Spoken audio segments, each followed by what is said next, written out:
ایک صحابی ہیں حضرت خزیمہ رضی، ان کا واقعہ میں آپ کو بتا دوں. ان کی اکیلے کی گواہی 2 گواہوں کے برابر تھی. اکیلے کی گواہی. واقعہ کیا پیش آیا؟ اللہ کے نبی صلی اللہ علیہ وسلم نے ایک مرتبہ کسی اعرابی سے ایک گھوڑا خریدا. بازار میں گئے، گھوڑا خریدا.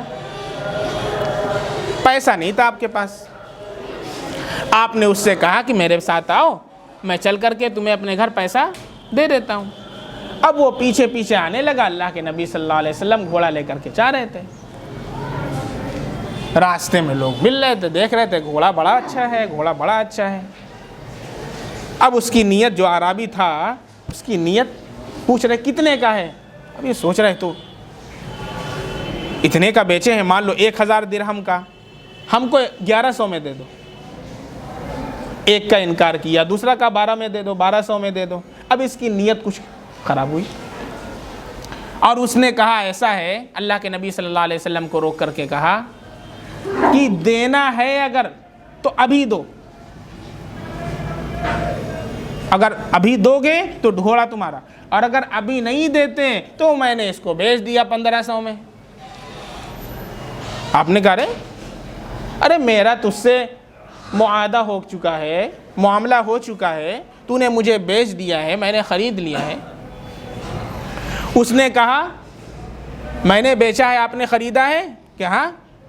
کا گواہ لائیے. اعرابی نے اللہ کے نبی سے کہا آپ نے خریدا ہے؟ ہاں خریدا ہے. لائیے گواہ پیش کیجیے. اللہ کے نبی صلی اللہ علیہ وسلم نے کسی کو تو گواہ نہیں بنایا تھا.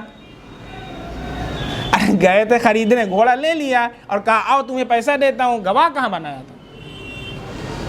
آپ نے کہا بھی گواہ تو نہیں ہے. اب وہ بار بار گواہ کا مطالبہ کر رہا ہے، گواہ لائیے. آپ نے نہیں لیے، آپ نے لیا ہی نہیں، آپ گواہ لائیے اگر لیا تو. آپ صلی اللہ علیہ وسلم کیا کریں بھائی؟ اور بہت سے آگے صحابہ کہ ارے تجھے ہوش ہے؟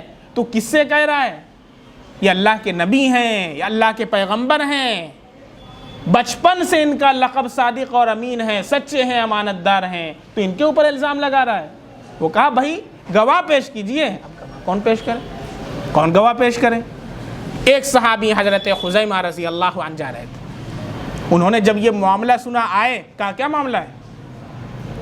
بتایا کہ اللہ کے نبی صلی اللہ علیہ وسلم نے ان سے گھوڑا لیا ہے اور جا رہے تھے پیسہ دینے کے لیے کہ اس نے راستے میں دوسرے سے معاملہ کر لیا، پیسہ زیادہ ملنے لگا، تو اس نے کہا کہ اگر دینا ہو تو فوراً دو، نہیں تو میں نے اس کو دے دیا. اور اللہ کے نبی نے کہا میرا تو معاملہ ہو چکا. اس نے کہا گواہ پیش کیجئے. کہاں معاملہ ہوا ہے؟ اور کوئی گواہ نہیں ہے. ایسے موقع پر حضرت خزیمہ رضی اللہ تعالیٰ نے کہا میں گواہی دیتا ہوں اس بات کی کہ میرے نبی صلی اللہ علیہ وسلم نے یہ گھوڑا اس اعرابی سے خریدا. میں گواہی دیتا ہوں. اللہ کے نبی صلی اللہ علیہ وسلم ششدر، حیرت زدہ. اے خزیمہ تو اس وقت تھا نہیں، تو اس وقت تھا نہیں جس وقت میں نے گھوڑا لیا تھا، تو نے کیسے گواہی دیا؟ حضرت خزیمہ رضی اللہ عنہ نے کہا اللہ کے نبی آپ کا قول کبھی جھوٹا ہو نہیں سکتا، آپ ہمیشہ سچے ہیں، سچ بولتے ہیں، آپ نے کبھی جھوٹ نہیں بولا. آپ اللہ کے نبی ہیں، آپ کے قول کی تصدیق کے لیے، آپ کے قول کی حقانیت کے لیے ہی کافی ہے. میں اس پر گواہ ہوں اور میں اس لیے گواہی دیتا ہوں کہ جب آپ نے یہ کہا ہے کہ میں نے ایک گھوڑا خریدا تو آپ نے خریدا ہے. اللہ کے نبی نے فرمایا آج سے تنہا حضرت خزیمہ کی ایک کی گواہی 2 کے معتبر ہے، 2 کے برابر ہے. تنہا یہ خصوصیت صرف حضرت خزیمہ رضی اللہ عنہ کو ملی، تمام صحابہ میں.